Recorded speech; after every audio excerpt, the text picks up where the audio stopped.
నమస్తే welcome to Aadya TV. నేను మీ స్వర్ణ. ప్రస్తుతం మనతో పాటు ఉన్నారు సీనియర్ జర్నలిస్ట్ సినీ పరిశోధకులు ఇమ్మంది రామారావు గారు. నమస్తే అండి. నమస్తే అమ్మా. రామారావు గారు, జనరల్గా సినిమాల కంపారిజన్లో చూస్తే హాలీవుడ్ తర్వాత బాలీవుడ్ తర్వాత మిగిలిన ఇండస్ట్రీలు అన్నీ వస్తూ ఉంటాయి. టాలీవుడ్, కోలీవుడ్, మల్లీవుడ్, ఇట్లా డిఫరెంట్ మనం ఏమైనా అనుకోవచ్చు. అయితే ఇప్పుడు ఆస్కర్ మన తెలుగు సినిమా పాటకి, అది కూడా తెలుగు పాటకి నాటు నాటు అంటూ సాగే నాటు పాటను ఆస్కార్ వరించేసరికి బాలీవుడ్ అంతా ఒకలాంటి విస్మయంలో ఉన్నారు. ఒకలాంటి ఒక రకంగా చెప్పాలంటే ఏం జరిగింది, ఏం జరుగుతోంది, అసలు బాలీవుడ్ కదా, మనం ఎక్కడున్నాం? సో రకరకాల భిన్నాభిప్రాయాలు బాలీవుడ్ నుండి వ్యక్తమవుతున్నాయంటూ వార్తలు వస్తున్నాయి. మీరేం చెప్తారు? ఇది ఇప్పుడు కాదమ్మా, ఇంత ముందు మనకి ఎప్పుడైతే బాహుబలి సినిమా ప్రపంచవ్యాప్తంగా హిట్ అయిందో అప్పటి నుంచి బాలీవుడ్ తెలుగు సినిమా గురించి ఆలోచిస్తున్నారు. ఏంటి వీళ్ళు, ఆ బాహుబలి ఏమిటి, ఆ డైరెక్టర్ ఏమిటి, చిన్న డైరెక్టరు ఎంత పేరు తెచ్చుకుంది, ప్రపంచంలో నెంబర్ 2 స్థాయిలో ఆ సినిమా ఉండడం ఏంటని రకరకాలుగా చెప్పుకున్నారన్నమాట. తెలుగు సినిమాకి మొట్టమొదటిసారిగా గుర్తింపు తెచ్చిన వాడు రాజమౌళి. Heads of. ఈ సందర్భంగా చెప్పుకున్న తర్వాత ఏంటంటే ఆ మధ్య మన మహేష్ బాబుకి ఇంకా మిగతా బాలీవుడ్లో కొంతమంది పెద్ద మనుషులకి గొడవ అయింది. ఏంటంటే బాగుంటాడు మహేష్ బాబు, కలరు అంతా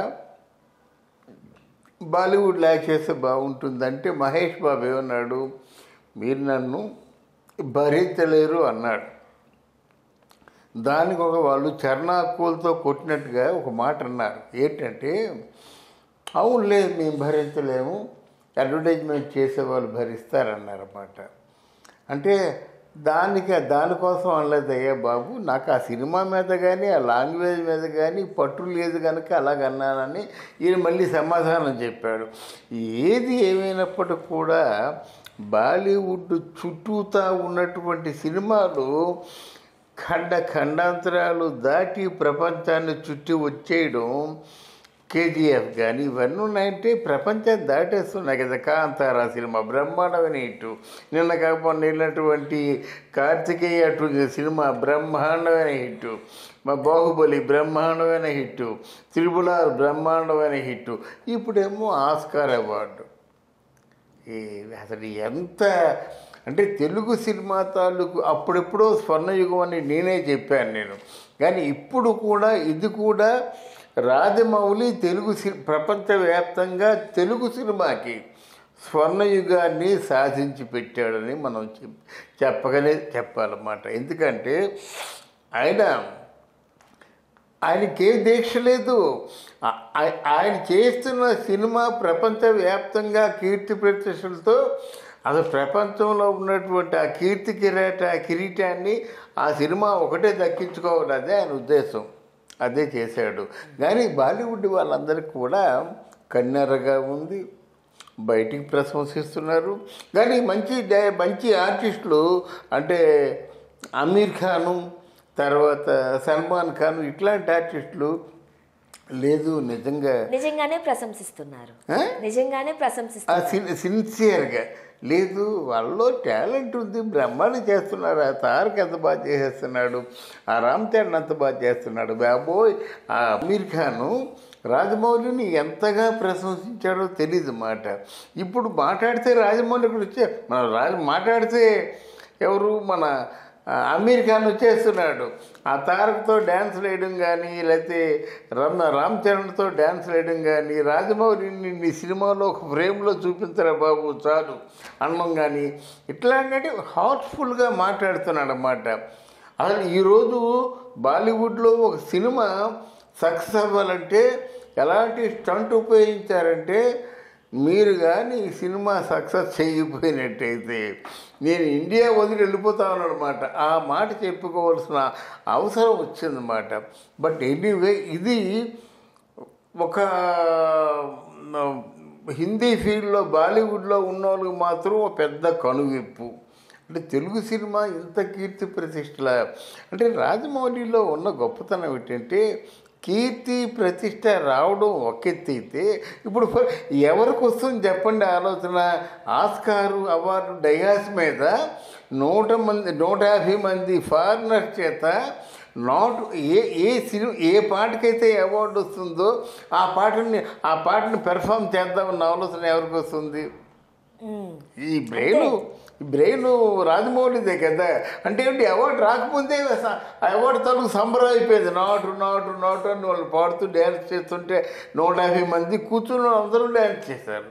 అందువలన అంటే ఆ విజయోత్సవ అట్మాస్ఫియర్లోకి తీసుకెళ్ళేటువంటి టాక్టిక్స్ రాజమౌళికి ఉంది. చాలా మందికి నాటు అంటే ఏంటో తెలియదు.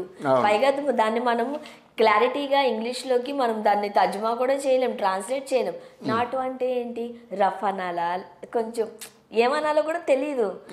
అయినా సరే వాళ్ళ ఆ నాటు మాట 2 ముక్కలు పట్టుకుని అందరి నోట్లో నుంచి అదే మాట వచ్చింది. అవును, నాటు నాటు నాటు నాటు గనక మరి రాజమౌళి పొందినటువంటి ఈ విజయానికి బాలీవుడ్ వాళ్ళు మళ్ళీ కొత్తగా వాళ్ళ టాలెంట్ ఏదో, వాళ్ళ తాలూకు ఆ శక్తి సామర్థ్యాల్ని నిరూపించుకోవాల్సినటువంటి అవసరం త్రిపులతో వచ్చింది.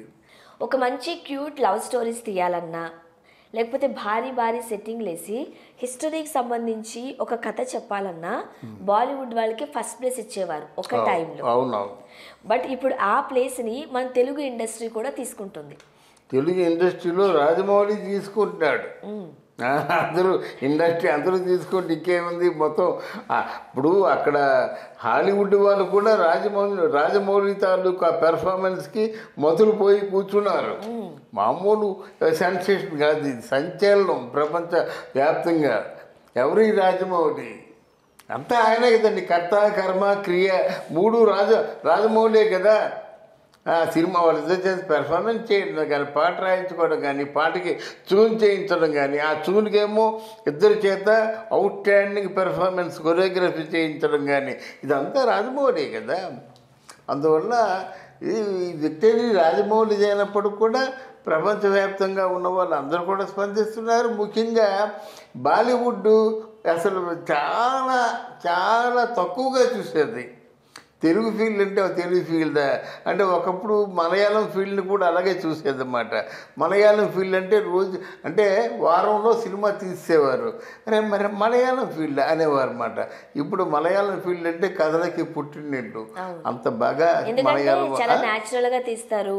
వాళ్ళ దగ్గర భారీ సెట్టింగ్స్ ఉండవు. మనం చూడండి సినిమాలన్నీ కూడా ఆ కేరళ అందాలు, అండ్ వాళ్ళ దగ్గర హీరోలు అంటే డాన్సులు కూడా ఉండవు. అవునమ్మా, అయినప్పుడు కూడా మలయాళం ఫీల్డ్ ఓన్లీ నేషనల్ అంటే ప్రైజెస్ వరకే వెళ్ళింది. మరి ఇది అలా కాదు కదా. ప్రపంచంలో 2 ఆస్కార్ అవార్డుని కైవసం చేసుకుందంటే చిన్న విషయం అది. Hats off to Rajamouli. So మరిన్ని అవార్డులు దక్కాలని మనస్ఫూర్తిగా కోరుకుందాం. మరిన్ని అవార్డులు మార్గం సుగమనం చేశారు కదా. నేను ఇప్పుడు చెప్తున్నాను, మళ్ళీ రాజమౌళికి నెక్స్ట్ ఏదైనా సినిమా తీస్తే ఖచ్చితంగా అవార్డు వస్తుంది. అది. Thank you.